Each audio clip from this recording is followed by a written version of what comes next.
이번 시간에는 지진파를 이용해서 지각의 두께를 구하는 것을 유도해 보도록 하겠습니다. 자, 지진파를 통해서 지구 내부가 어떻게 생겼는지, 지구 내부의 구조를 알 수 있는데, 이 지진파를 가지고 지각이 과연 두께가 어느 정도 되는지도 알 수 있다라고 이야기를 합니다. 자, 그러면 이 지진파를 가지고 지각의 두께는 어떻게 구할 수 있는지 한번 살펴봅시다. 우선은 지각의 두께를 구하기 위해선 지진파를 한번 체크해 볼 필요가 있는데, 여기는 PD라고 있는 건 지진파의 직접파라고 생각을 하시면 되고요. PR이라고 하는 건 굴절파라고 보통 이야기를 합니다. 직접파, 굴절파가 뭐냐? 그러니까 직접하면 동일한 매질을 그대로 통과해서 온 지진파를 말하고, 굴절파란 지진파가 출발을 해서 매질이 달라져서 지진파가 굴절되었다가 다시 굴절되어서 도착하는 지진파를 우리는 굴절파라고 이야기를 합니다. 그래서 어느 시점, 자, 여기가 처음에 지난 거리라고 이야기를 했을 때 출발 시점에서 어느 일정 시점까지는 직접파가 먼저 도착합니다. 그러니까 A 지점까지 보면은 직접파는 이 시간에 도착하는데 굴절파는 이 시간에 도착을 해요. 그런데 B 시점에서 보니까 직접파랑 굴절파가 동시에 도착을 하고, 그 다음 C 지점부터는 굴절파의 도착 시간이 더 짧습니다. 직접파보다. 도착 시간이, 거리는 같은데 도착 시간이 짧다라고 하는 이야기는 무슨 말이냐? 무슨 말일까요? 속도가 빠르다라고 이야기를 해요. 그래서 직접파는 속도가 느린, 지진파의 속도가 느린 곳을 이렇게 직진하는 파장을 말하고, 굴절파는 지진파가 속도가 더 빨라지는 그 지층을 통과해서 도달한다라고 이야기를 해요. 이게 무슨 말이냐면, 자, 우리가 수영장이 있다라고 가정을 해봅시다. 수영장이 있다라고 가정을 할 때 A라는 친구랑 B라는 친구가 있는데, 어떤 친구가 이 정도 물에 빠져서 허우적대요. 그러면 A라는 친구랑 B라는 친구는 실제로 한 친구는 바로 뛰어들었어요. 근데 B라는 친구는 이렇게 달려가서 뛰어들었어요. 자, 육지를 달려가는 게 물속을 바로 헤엄쳐서 가는 것보다는 빠르죠. 그런데 거리가 가까우면, 두 사람이 서 있는 곳에서 거리가 가까우면 바로 물로 뛰어들어서 가는 것이 빠른 속도로 달려가서 물로 뛰어들어서 다시 헤엄쳐 가는 것보다 일찍 도착할 수 있어요. 그래서 이게 직접파라고 생각을 하시면 돼요. 그리고 이게 이제 굴절파가 되어지는 건데, 자, 진앙으로부터 가까운 것은 직접파가 먼저 도착한다 그랬죠. 그러니까 속도가 느리긴 하나, 매질 때문에 속도가 느리긴 하나, 가까운 거리에서는 이렇게 굴절돼서 가는 것보다 빨리 갈 수 있어요. 자, 그런데 어떤 친구가 여기에서 물에 빠졌다고 합니다. 그러면 이 B라는 친구가 여기서부터 그대로 수영해서 가는 것보다 A라는 친구가 이렇게 달려가서 퐁 가는 것이 훨씬 빠르게 도착할 수 있다라고 이야기를 하는 거예요. 아무래도 육지를 달려가는 것이 물속을 헤엄쳐서 가는 것보다 속도가 빠르니까.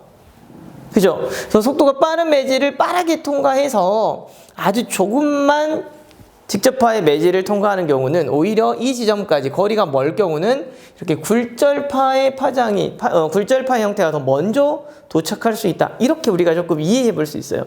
그래서 진앙으로부터 가까운 것은 직접파가 먼저 도착하나, 진앙으로부터 아주 먼 곳은 굴절파가 먼저 도착을 한다. 자, 그러면 우리는 이 지진파를 통해서 지각의 두께를 구해보자라고 이야기를 했죠. 지각의 두께를 구해보자라고 이야기했는데, 어떻게 할 수 있냐면 바로 이 시점, B라는 시점을 기준으로 우리가 지각의 두께를 생각해 볼 수 있습니다. 자, 직접파와 굴절파가 진앙으로부터 어느 일정 거리까지는 동시에 도착한다라는 관측을 통해서 우리는 지각의 두께를 구할 수 있다라고 이야기를 합니다. 자, 지각의 두께를 우리가 임의로 D라고 이야기를 합니다.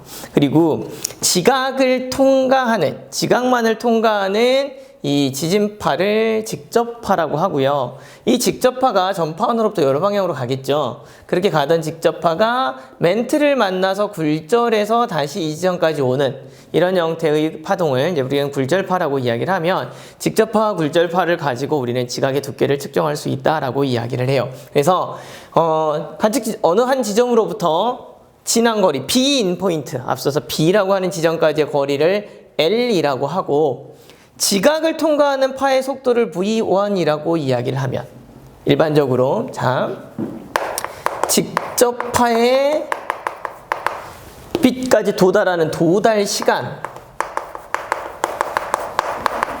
T1은 V1분의 L이 됩니다.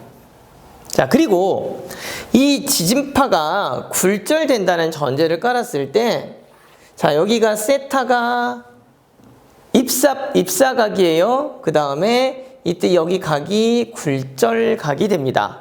그러니까 세타라고 하는 입사각을 가지고 입사했을 때 이렇게 굴절이 된다는 전제를 깔았어요. 자, 그래서 지각의 두께를 D라고 했으니까 수직선을 그었을 때 여기서부터 여기까지의 거리는 D 탄젠트 세타, 그 다음에 O에서부터 이 P 지점까지는 코사인 세타 분의 D가 거리가 됩니다. 그런데 여기 O 지점에서 P 지점까지는 실제로 지각을 통과하고 있기 때문에 이때 지진파의 속도는 V1이에요. 따라서 여기에서부터 여기까지 갈 때, 그 다음 이 Q에서 B라는 지점으로 갈 때도 동일해요. 입사의 세타. 같은 거죠. 자, 그래서 이 코사인 세타분의 D를 지나는 동안의 지진파의 속도는 지각을 통과하는 V1의 속도로 가고요. 자, 여기 P에서 Q 지점까지는 멘트를 통과하고 있는데 이때 지진파의 속도를 우리는 V2라고 이야기를 합니다. 자, 그래서 굴절파가 B 지점까지 도달하는 도달 시간을 우리는 T2라고 이야기를 하면, 이 T2까지에 걸리는 시간은 자, V1 코사인 세타 분의 2D, 그죠? 코사인 세타 분의 D가 2개 V1으로 나눠주면 되고요. 플러스 지각을 통과하는 이건 V2분의 여기서부터 여기까지 P에서 Q까지는 D 탄젠트 세타 2개를 빼준 거죠. 따라서 L-2D 탄젠트 세타 이렇게 쓸 수 있어요. 자, 그런데 직접파랑 굴절파가 이 B 지점까지는 동시에 도착한다 그랬죠. 그래서 T1과 T2 값이 같은 거예요. 도달 시간이. 자, 그래서 V1분의 L이 V1 코사인 세타분의 2D 더하기 V2분의 L-2D 탄젠트 세타 2개를 같다라고 놓으면 우리는 지각의 두께를 여기서 구할 수 있다라고 이야기를 하는 겁니다. 자, 그러면 D에 관하여 정리를 합시다. 그러면 V1분의 L은 V1 코사인 세타분의 2D 더하기 V2분의 L 마이너스 V2분의 2D 탄젠트 세타 이렇게 이야기할 수 있죠. 자, 요거 넘어가고 V1 L 마이너스 V2분의 L이 자 V1 코사인 세타분의 2D 빼기 탄젠트 세타는 코사인 세타분의 사인 세타라고 쓸 수 있죠. 따라서 얘는 V2 코사인 세타분의 2D 사인 세타 이렇게 쓸 수 있어요. 자, 그러면 우변을 정리를 하면 코사인 세타분의 2D로 묶을 수 있죠. 그래서 코사인 세타분의 2D 가로 열고 V1분의 1 빼기 V2분의 사인 세타 이렇게 쓸 수 있고, 여기는 V1 이렇게 쓸 수 있어요. 수학 같죠? 자, 그러면은 얘 남기고 나머지 다 넘깁시다. 코사인 세타분의 2D는 이거 통분하면 V1 곱하기 V2분의 V2 마이너스 V1 사인 세타 넘어가서 V2 마이너스 V1 사인 세타분의 V1 곱하기 V2 얘는 통분하면 그죠? V1 곱하기 V2분의 L로 묶어서 V2 마이너스 V1 이렇게 되죠. 여기는 약분돼서 사라지네. 그죠? 자, 그리고 나면 이제 D만 남기고 싹 넘깁시다. 그죠? 그러면 D는 넘어가니까 2분의 L. 그죠? 코사인 세타 위로 가네. 그래서 V2 마이너스 V1 사인 세타분의 V2 마이너스 V1 코사인 세타 이렇게 쓸 수 있어요. 그러면 우리는 지평면에서의 거리 L 충분히 측정할 수 있죠. 세타 값 가지고 이렇게 계산할 수 있다라고 이야기하는데 문제는 우리가 세타 값을 알아요, 몰라요? 모르죠. 그러니까 이 상태에서 이제는 다른 조건을 적용을 해보도록 합시다. 자, B 지점까지 직접파와 굴절파가 동시에 도착한다. 도착 시간이 같다라는 걸 가지고 우리는 이 공식을 유도를 했어요. 자, 여기에서 우리는 이때 입사된 입사각을 알기가 어렵잖아요. 땅속으로 들어가는 지진파의 입사각을 알기가 어려우니까 이걸 조금 더 간단하게 해볼 필요가 있습니다. 자, 그래서 우리는 굴절의 법칙을 이용을 할게요. 자, 굴절의 법칙 물리 시간에 배우셨을 거예요. 자, V1층을 통과하는, 다시 말해서 지각을 통과하는 속도 V1분의 입사각의 각도 사인 세타는 멘트를 지나는 V2분의 굴절각의 각, 그래서 사인 R이 돼요. 그쵸? 사인 R이 되는데 이게 이제 굴절각. 그래서 지금 사인 굴절각이 얼마야? 90도. 그러면 사인 90도죠. 따라서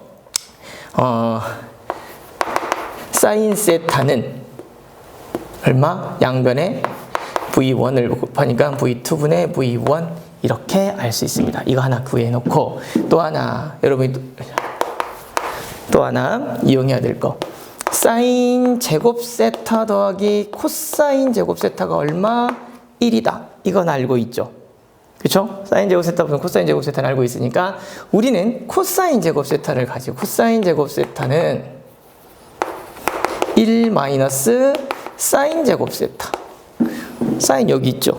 따라서 코사인 세타는 루트 1 마이너스 V2의 제곱분의 V1의 제곱 이렇게 쓸 수 있어. 이거 조금 더 간단히 씁시다. 그냥 V2의 제곱분의 V2의 제곱 마이너스 V1의 제곱 이렇게 쓸 수 있겠죠. 자, 그래서 코사인 세타는 이렇게 쓸 수 있고요.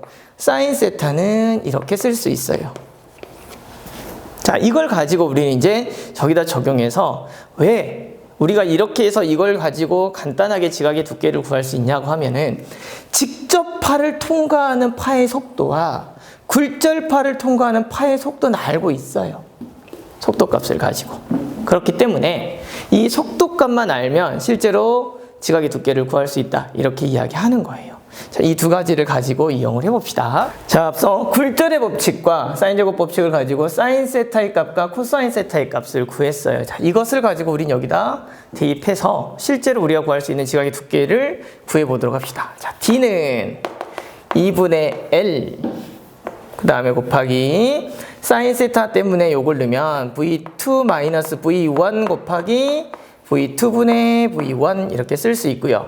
위쪽은 V2 마이너스 V1분의 코사인 세타의 제곱, 코사인 세타. 따라서 V2의 제곱분의 V2의 제곱 마이너스 V1의 제곱 이렇게 쓸 수 있죠. 자, 이 녀석은 2분의 L. 밑에 분모만 약분합시다.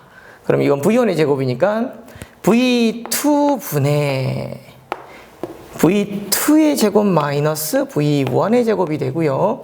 V2의 제곱이죠. 루트 밖으로 나오면 V2가 됩니다. 그래서 V2 마이너스 V1 루트 그 다음에 V2의 제곱 마이너스 V1의 제곱 V2분의 1이 돼요. 없어지겠죠?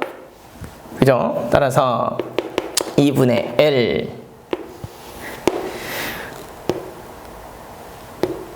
들어갑시다. 자, 여기는 어떻게 되냐면 V2 플러스 V1 V2 마이너스 V1 V2 마이너스 V1 그대로 루트 V2의 제곱 마이너스 V1의 제곱 없어지네. 그쵸? 자, 그래서 이 녀석은 2분의 L 루트 안으로 들어갑시다. 어떻게 돼요?